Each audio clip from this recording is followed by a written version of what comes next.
I'm Roberta from Quilt Crafters Corner, and in the last couple of videos I've been talking all about what do you do with those scraps that you've accumulated from backs of quilts or even leftovers from the tops that you've made.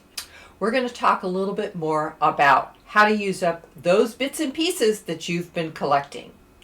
Now, if you like these videos, please subscribe. It really does help me out. Also, I have a quilt composition checklist. There's a link down in the descriptions so you can go get your copy.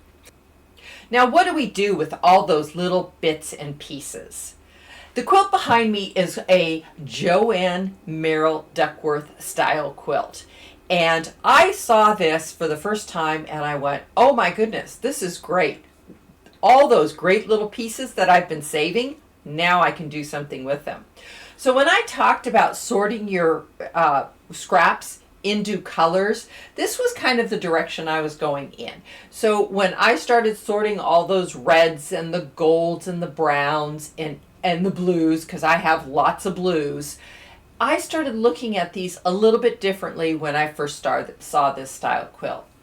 So let's go over to the cutting table and let me kind of show you how this goes together and how you can make this work for your scraps. Okay, so here we are at the cutting table. Let me first show you when I first learned to use up my scraps. This is what I did. I just sewed bits and pieces of all different colors, together, and everything kind of just sew it together. Don't think about the color, just put it all together. So when I saw this other idea, I went, oh, well, isn't that a great idea? So this is how I first learned how to sew my scraps together, was just randomly in any order. It didn't really matter. I just put them together, reds against blacks and things like that. So I have used these for a lot of different ideas.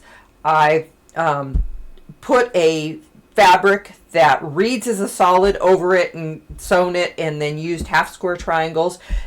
And there's a lot of different patterns out there for half square triangles. The other thing I used these for was the teddy bear quilts, and I did a dark side and a light side, and then I put the applique of the teddy bear on there. I'll put a picture on the screen so that you can see what that looks like.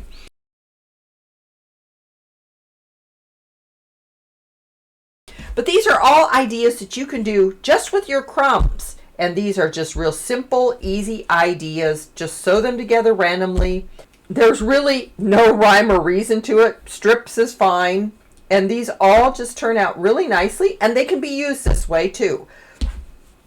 But I want to show you something just a little different.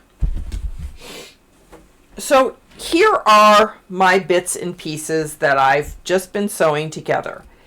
And as I said, you want to get something contrasting with this. So blues and yellows and oranges go together really nice. Golds also. So this is where I just started sewing my bits and pieces together. And then you just build it like a log cabin, where you start with something in the center. And then maybe you add that. And then, let's see, I've got some. Then you just start adding around it. And this is a real simple, easy thing to do. And this can all be chained piece, just kind of cut them off and, just keep feeding them through the machine so that you're just constantly chain piecing something together. And these are all simple, real easy ideas to do.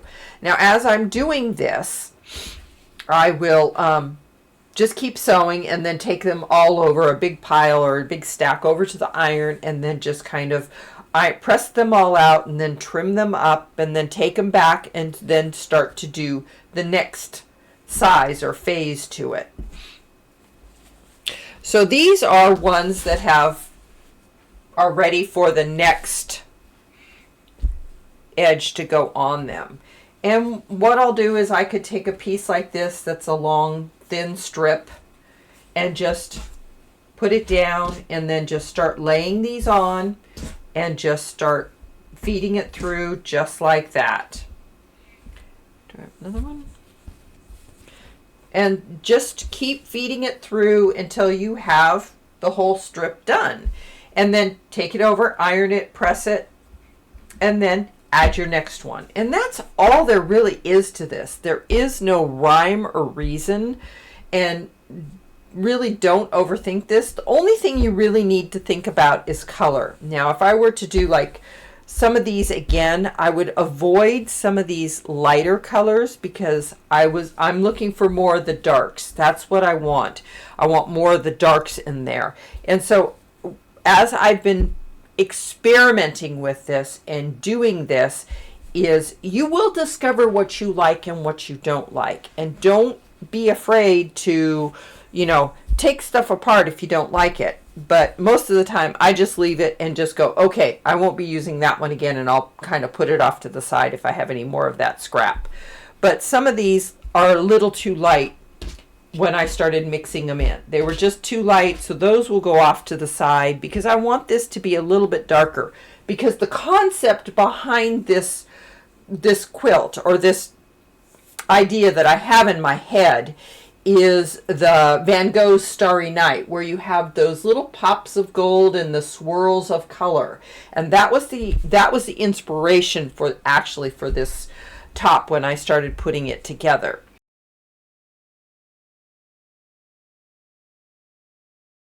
So these are all real simple ideas. I do have a video on how to put log cabins together, so I'll put a link in the description so that you can go look at that, because it kind of explains log cabins a little bit more.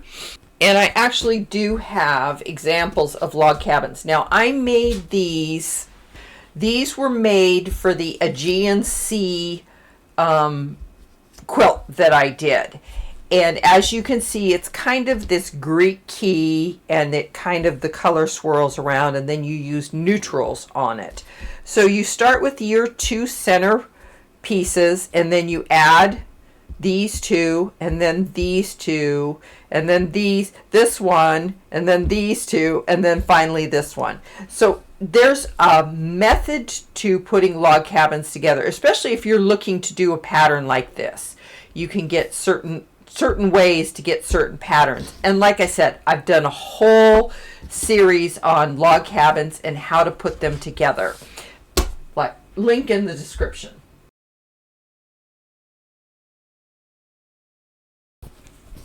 So here are some of the finished ones that I have done. And as you can see, some of these pieces are really small. They're little tiny pieces. And when you go to place them together, there's really no rhyme or reason on how you put them together, and just kind of keep moving them around until you get a design or a pattern that you like. Now, I need to do more like this, where it's kind of off-centered and just kind of, because it gives the quilt a dimension and a balance. And there's certain ideas that I'm trying to implement a little bit more by doing just the pops of color. And the other thing is, don't be afraid to put two pieces next to each other where they go together. It just kind of makes all the quilt just kind of come together, and you will never notice it, especially when you get these. You will lose where the blocks are, especially because each one is a different shape. And so I can put these polka dots together and it doesn't matter. There's no real rhyme or reason to it. It's just a design element that you're creating as you go along. So these are all real simple ideas to put these together. And they don't really need to see how those are all together. It doesn't matter. They can be that way. So these are all simple ideas that you can do with your quilts, especially with these scraps. These, as you can see, some of these are really tiny pieces, really little pieces that I just put together, and just start building from the center and work your way out. Now, I make 6.5-inch squares. I know some people that have made up to 10-inch squares doing this. 6.5 seems to be my comfort zone, and that's, you know, do what's comfortable for you, do what you enjoy doing. Don't, you know, you could try something bigger, and it, you know, if you like it, continue on. If you don't, you know, go back to, you know, what you feel comfortable doing, because that's what this really is all about, is getting within that comfort zone and what you feel comfortable with. So this is a great way to use up all of those little tiny bits and pieces that we've been saving. So I hope this is something that's interesting to you. I find this fascinating about once I started playing with color and what you can do with color and how you can make it work to your advantage. I think this is a wonderful idea, because we all have those bits and pieces that we've saved because we think, oh, I'm going to use them. Well, this is a wonderful way to use them. Now, please let me know. Leave me a comment. Is this something that you're going to try? Or if you want more help with this, please let me know. I'm more than willing to help you out and get some of these ideas so that you can use up most of your scraps, because they're not doing any good in that drawer over there. Trust me, I know. So thank you for watching. If you haven't subscribed, please subscribe. Like I said, it really does help me out. And the quilt composition checklist, the link is down in the description. So go get your copy, because it really can help with things like this. Okay, and in the next video, we're going to talk more about what to do with those pieces and those scraps that we do have. So we'll see you then.